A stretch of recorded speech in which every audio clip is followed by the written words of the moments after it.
Channel. This is Lakshmi. ఈరోజు video ఆకుకూర పులుసు, దానికి కావాల్సిన పదార్థాలు చూడండి. పులుసు కూరకి నేను ఇక్కడ ఆకుకూర, పాలకూర, చుక్కకూర కలిపి తీసుకున్నాయండి. శనగపప్పు కొంచెం ఒక గుప్పుడు అంత శనగపప్పు, పచ్చి శనగపప్పు అండి ఇది. ఒక ఉల్లిపాయ, టమాటా, అరచెక్క నిమ్మకాయ సైజు చింతపండు తీసుకున్నాను. ఒక 10 పచ్చిమిరపకాయల వరకు తీసుకున్నానండి. పులుసుకి ఆకుకూర చిన్న చిన్న ముక్కలుగా కట్ చేసుకున్నాను.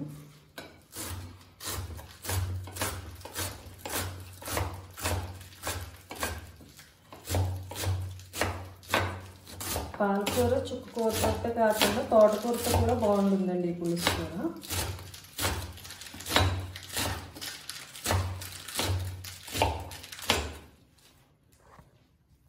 ఆకుకూర చిన్న చిన్న ముక్కలు కట్ చేస్తుందండి. ఇప్పుడు దీన్ని బాగా వాష్ చేసుకోవాలి. ఎక్కువ మట్టి ఉంటుందండి ఆకుకూరలో.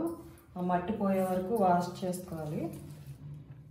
ఇది నేను పాలకూర 3 కట్టలు, చుక్కకూర ఒక 3 కట్టలు తీసుకున్నాయండి.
మట్టి అంతా పోయిందండి. దీనిలో ఉన్న ఇష్టం మొత్తం పోయింది.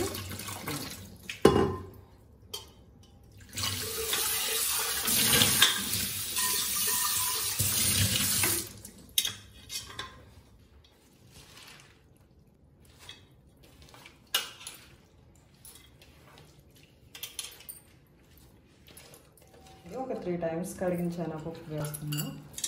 ఆకుకూర వేస్తాండి. ఇప్పుడు శనగపప్పు వేస్తున్నాం. చింతపండు కూడా కొంచెం వేస్తుందండి.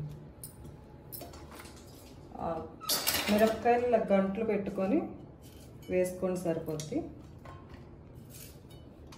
ఇది కడిగే పెట్టుకుంటాండి ముందే ఈ వెజిటేబుల్స్ని.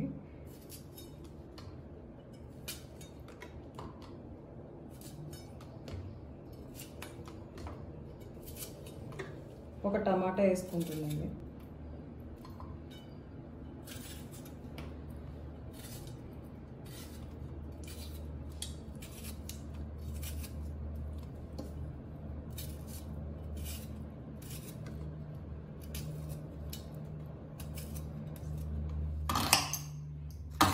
ఈ ఆనియన్ చిన్న చిన్న ముక్కలుగా కట్ చేసుకుంటుందండి.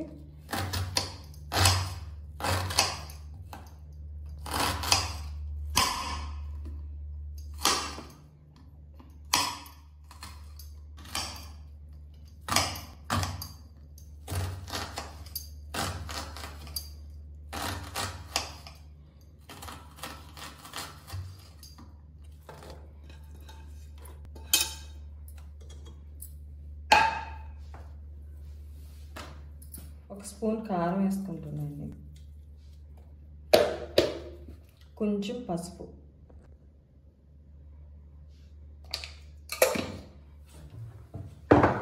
ఈ గ్లాస్తో 1 గ్లాస్ మాత్రమే తీసుకున్నాను, చిన్న గ్లాస్తో వాటర్. ఎందుకంటే ఈ ఆకుకూరలో ఉన్న వాటర్ కూడా ఎక్కువగానే వస్తుంది ఉడికేటప్పుడు. సరిపోతుంది నేను శనగపప్పు ఆకుకూర ఉడకడానికి.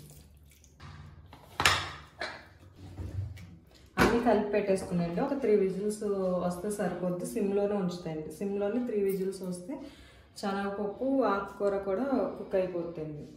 పప్పు ఉడికిపోయిందండి. ఆకుకూర కూడా దీన్ని మెత్తగా చేసుకొని మరి కాసేపు వాటర్ చూడండి, తక్కువ వేసినా సరే ఎన్ని వచ్చినాయో ఆకుకూరలో నుంచి.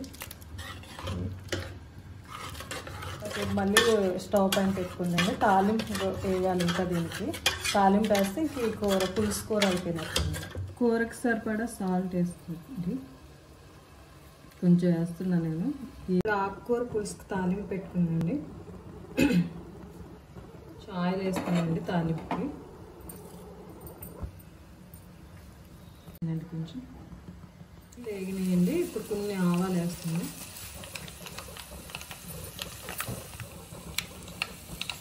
మిరపకాయలు, కొంచెం కరివేపాకు,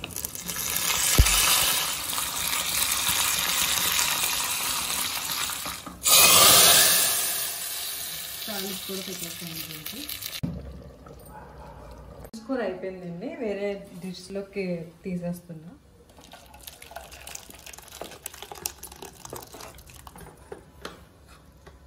పులుసు కూర రెడీ అయిపోయిందండి.